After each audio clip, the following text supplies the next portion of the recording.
Привіт! Вирішила записати відео про будинок, який ми знімаємо у Сан-Крістобалі, для себе і для друзів, тому що багато хто просив. Отож, заходьте до нас в гості в Сан-Крістобаль. Це машина, це вхід в наш маленький дворик. І машина нашої неймовірно чудової, абсолютно прекрасної хазяйки Toyota із 70-х років з надписом «Сироварня», тому що ми живемо на території сироварні. Ось, це територія, на якій ми живемо, наш будинок, кішечка Мінерва, наша улюблена Агава. Будинок, на якому розташований наш будинок, ділянка, на якій розташований наш будинок, каскадна. Вона не дуже велика, але через те, що вона загороджена прозорим парканом, по якому в'ється жасмін, місцевий, юнкий, або тут ростуть ось такі, як бачите, туї. Через те, що тут так зелено, то здається, нібито ділянка дійсно дуже велика. Зараз закінчується зима, розпочинається весна, тому тут квітнуть яблуні, гібіскус і троянди. Ось, я розпочну із самої верхньої точки нашої ділянки, щоб ви побачили каскад і весь будинок. Ми знаходимося в горах, це 2200 метрів над рівнем моря, в містечку Сан-Крістобаль-де-ля-Касас, де живе близько 200 тисяч людей. Це така діляночка. Тут ростуть різні салати і чебрець, і різні трави. Води тут немає, незважаючи на те, що Вітебек перекладається як водяний вулкан. Через корупцію в уряді Мексики Вітебек орендувала Кока-Кола на 100 років. І вони забирають абсолютно всю воду, яка тут іде з верху вулкана, і виготовляють свою Кока-Колу. І Мексика прекрасний лідер в consumption of Coca-Cola у всьому світі.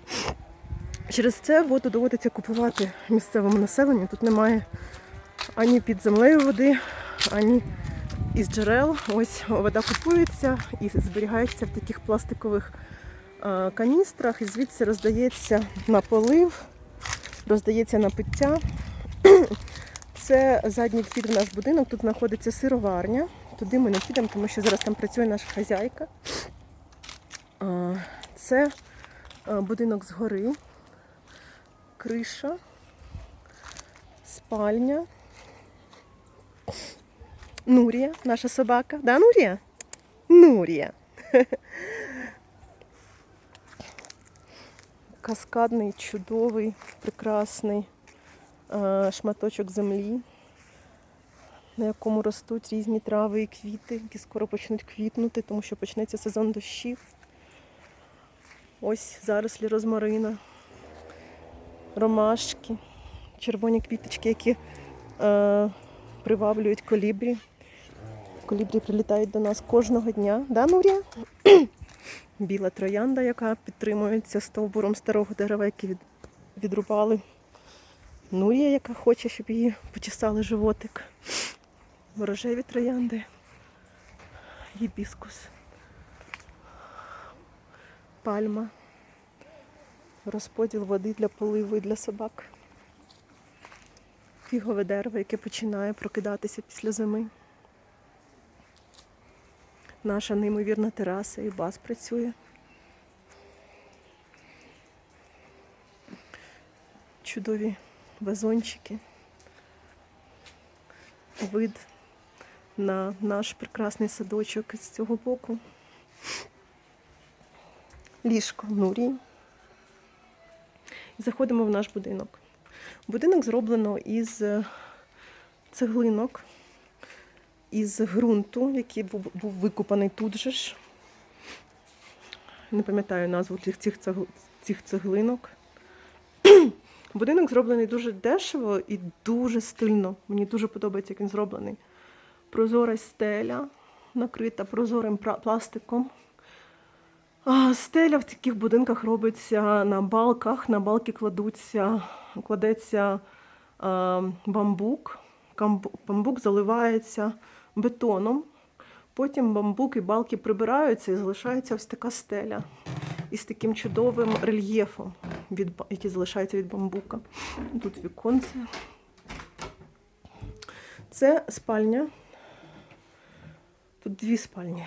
Це тепла, світла спальня, в якій зараз живу я. Ми з Басом розділилися, бо ми похворіли. І це вже третій тиждень ми хворіємо.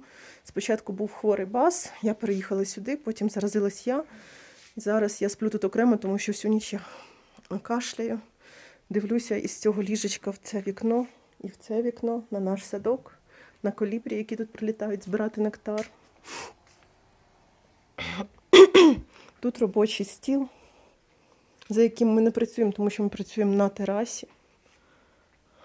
Ось ці полички зроблені із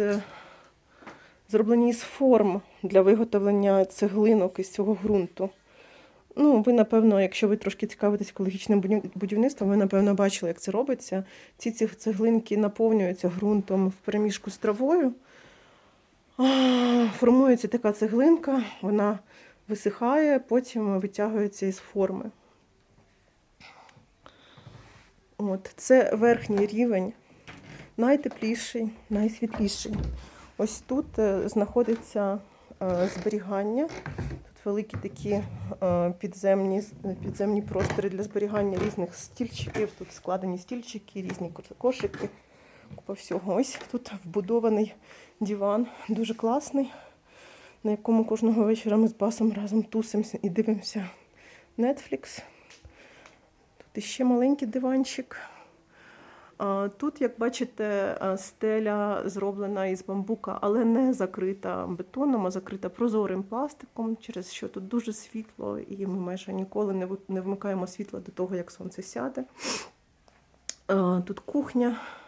Мені дуже подобається, як креативно підійшла наша хазяйка до створення поличок. Полички зроблені просто із таких дерев'яних дощечок, які закріплені мотузками, і мотузки прикріплені до стіни такими кріпежами, завдяки чому воно не хилтається. Це таке дешеве і чудове рішення.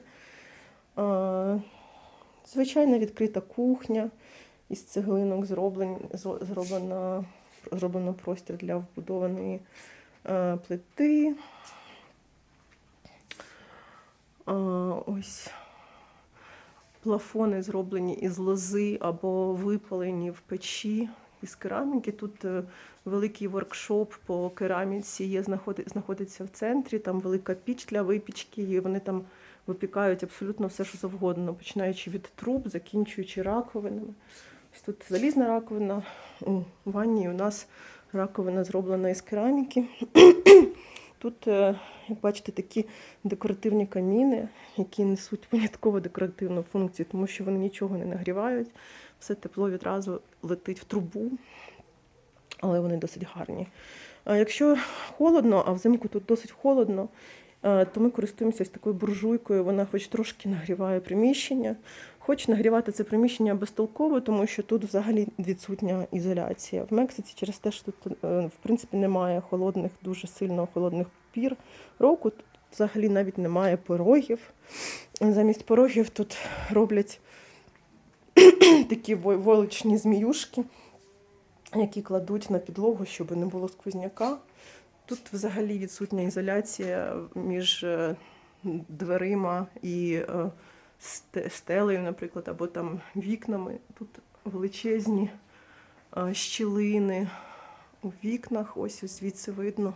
Тобто фактично нагріти це приміщення це неможливо, тому що все тепло відразу ж йде в ці щілини. Але, в принципі, через те, що тут мінімальна температура вночі це 7 градусів, в принципі, нижче температури не буває, то вночі можна залізти під ковдру і перечекати. Це наш душ і туалет. Тут теж прозора стеля і дуже багато світла. Плафони зроблені з кераміки, такі двері із чудовими різнокольоровими вікнами, що перегукуються із вбудованими пляшками. В Мексиці дуже часто в стіни вбудовують пляшки, банки різнокольорові. Бачите, як воно гарно виглядає. Червоні, зелені пляшки.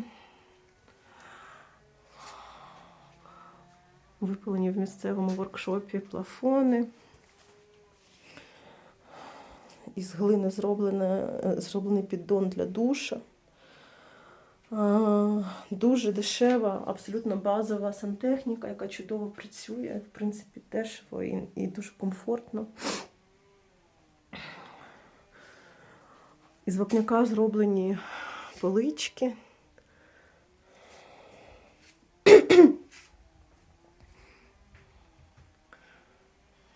Такий туалет. Туалет компостний, тобто тут ящик для туалетного паперу, тут ящик для використаного туалетного паперу. Тут сам туалет. Туалет компостний, тобто тут дві різні функції. Ось так ти ходиш в туалет по-маленькому. Якщо ти хочеш сходити в туалет по-великому, то ти ходиш ось в цю велику тірку. А потім засипаєш все це тирсою. З іншого боку цього приміщення знаходяться дверцята, в які ти можеш витягнути ящик із цією сумішю, із твердих відходів і тирси, і викинути це в компостну яму. У нас вичищається туалет раз на тиждень. Тут приходить чоловік, який займається садом. І, відповідно, також він займається нашим туалетом і попелом. Я не знаю, куди він виносить. У нас є компостна яма, я вам зараз її покажу. Але мені здається, що наші тверді відходи нашої життєдіяльності і попіл викидається кудись в інше місце. Це основна спальня. Основна спальня – це найнижчий рівень. Тут найбільш холодно і найтемніше, незважаючи на те, що тут досить багато вікон, все одно це найтемніша кімната, тому що вона знаходиться в самому низу схила. Відповідно, тут холодно і темно.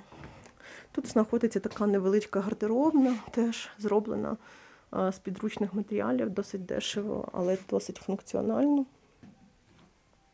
Знову ж таки, безтолковий камін, який нічого не гріє, але який красивий. І також безтолкове ліжко. В Мексиці чомусь всі сплять на дуже маленьких ліжках. В принципі, мексиканці невеличкі люди, можливо, їм нормально. Ми збасимось на такому ліжку, це матримоніал називається, ледве-ледве вдвох влізаємо. Ось. І тут розкажу ще також трошки про декор мексиканський, який дуже схожий на український декор. Ось тут ви бачите такі витинені фіраночки, таку шторку, ткану. Дуже схоже на наш гуцульський, ну і не тільки гуцульський стиль. Тут ось шматочок вишивки лежить і саморобні такі іграшечки, які по всій хаті, тут розкидані по всіх підвіконнях. Дуже мило, мені дуже подобається. Тут у нас знаходиться вихід в садочок із спальні. Знову ж таки, такі фіраночки. І як тут відкриваються двері. Буває наша спальня. І ми виходимо в садочок з іншого боку будинку. Тут у нас трошки менше і темніший простір і менший простір. І це типу такий backyard. Тобто тут ми рідко тусимо, я іноді тут сиджу на цій скам'яєчці по вечорах, тому що коли сідає сонце, тут дуже гарно, тут такі, самого заходу сонця не видно, але рожеві хмаринки і дуже мило. Тут у нас компостна яма, про яку я говорила. Сюди ми викидаємо органічне сміття. І Хуан, який у нас робить садові роботи, сюди згрібає листя. І потім все це органічне сміття з листям перемішує і накриває пластиком. Тут потрібно буде спитати у хазяйки, куди викидається попіл і наші відходи. І тут у нас закінчується наша ділянка, і там починається сосновий ліс. І досить крутий обрив. Тобто тут з цього боку сусідів у нас немає, у нас є сусіди тільки от тут. Це молоде подружжя, він мексиканець, ні, вона мексиканка, він із Канади. І у них купа дітей, тут дуже весело, вони дуже чудові, дуже приємні люди і володіють якимось баром в Сан-Крістобалі. Тут сосновий ліс, на якому росте, на соснах тут росте дуже багато орхідей. Іноді сосни повністю всіяні орхідеями, тут такого немає, але в принципі такі дерева-монстри можна зустріти. Орхідеї не паразити, орхідеї просто ростуть на дереві, але не користуються ніякими речовинами з дерева. Вони беруть всі речовини із повітря. Орхідеї почнуть квітнути десь через місяці-два, коли ми звідси поїдемо, на жаль. Зараз у нас є тільки такі лілії. Ось. Там спить наш старенький інший пес, якого звати Олаф. І тут вхід в кухню. З цього боку тераса, яка знаходиться навпроти великого вікна на кухні, і наш маленький бойлер.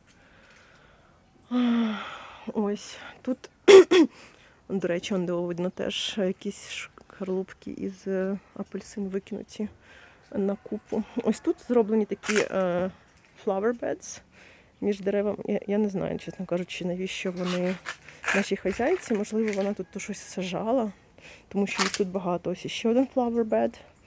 І там flower bed, і там flower bed. Такі клумби. І ось там клумба теж. Зараз там нічого не росте. Тут ось цей компостний туалет. Тут знаходяться такі дверцята. Покажу вам, як це виглядає з цього боку. Ось ящик, в якому тирса із нашими твердими відходами. Ось так. Пляшки, які вбудовані в стіну, про які я вам розповідала. І вхід в кухоньку. Там за дверима сироварня. Там зараз працює наша хазяйка. Така надзвичайна хатка, надзвичайне місце, надзвичайний садочок. Ось фотографія нашої хазяйки із Африки, де вона була, коли була молодою. Вона у нас фотограф, аргентинка, 70 років, жгуча, руда жінка, надзвичайно енергійна. Тут фотографії, мабуть, із Куби, але я не впевнена. Не знаю, звідки саме. Ми дуже любимо це місце, цей будинок, нашу хазяйку. Нам буде дуже цього бракувати. Я вже хочу собі такий самий будинок. Саме місто ми не дуже полюбили. Ми тут не знайшли людей, які б нам подобались. І ми тут не знайшли атмосфери, яка була б нам близька. Взагалі у Мексиці дуже специфічне місто будування. Тут самі будинки будуються впритул до проїжджої частини. Ширина тротуарів десь пів метра, дуже вузенькі вулички, зроблені на одну машину. Через це, якщо ти знаходишся в місті, тебе таке враження, нібито ти в тунелі, наповненому вихлопними газами, тому що тут немає норм для використання пального, пальне використовується найдешевше. То ми, в принципі, не в захваті від Мексики. І з радістю скоро будемо повертатися в Європу із зручними, орієнтованими на людину містами. І потроху я би хотіла вже повертатись також додому, в Україну. Хоч я розумію, що з будівництвом міст і комфортом у нас теж не дуже. Ось це брудне дзеркало. І я хочу вам сказати, бувайте, до скорого. Ось такий у нас будиночок. До побачення.